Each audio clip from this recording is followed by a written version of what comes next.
बच्चों अभी हमने सॉल्व किया था 10.9। अब हम सॉल्व कर रहे हैं 10.10। ये बहुत ही इंपॉर्टेंट क्वेश्चन है पर जो कि अक्सर एग्जामिनर अपने एग्जाम के अंदर पूछता रहता है। अब ये हमसे क्या रिक्वायरमेंट करता है, क्या डिमांड कर रहा है? What is the wavelength of the radio waves transmitted by an FM stations at 90 megahertz, where 1 mega is equal to 10 raised per 6 and speed of radio wave is 3 multiplied by 10 raised per 8 metre पर second. एक FM radio station जो है वो 90 megahertz की radio wave पैदा करता है। In wave की वेवलेंथ जो होगी वो क्या होगी, जबकि जो आपके पास 1 मेगा है वो 10 की पावर 6 है और जो स्पीड है वो 3 मल्टीप्लाई 10 टू रेज पर 8 मीटर पर सेकेंड है। आप लोगों के पास मतलब दे दिया गया है। फ्रीक्वेंसी है आप लोगों के पास 90 मेगाहर्ट्ज, स्पीड है आपके पास 3 मल्टीप्लाई 10 टू रेज पर 8 मीटर पर second.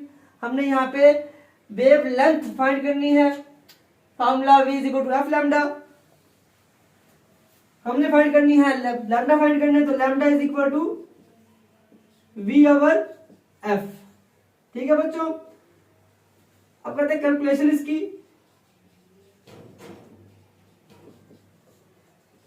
Lambda is equal to V आपके पास क्या है पड़ा, V ओवर F।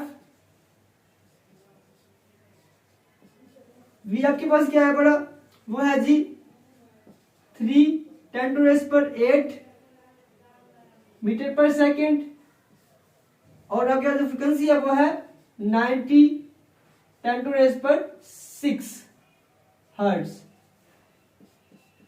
जब आप इसको डिवाइड करेंगे आपके पास जो आंसर आएगा बच्चों वो आएगा 3.33 मीटर में। ये इंपॉर्टेंट क्वेश्चन है, बड़ा सिर्फ छोटा सा फार्मूला लगता है यहाँ पे कि V is equal to f lambda, lambda is equal to V over F।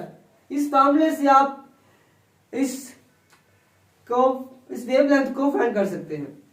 उम्मीद करता हूं कि आपको ये न्यूमेरिकल समझ आ चुका होगा और जो पीछे हमने न्यूमेरिकल्स किए वो भी आप लोगों को समझ आ चुकी होगी।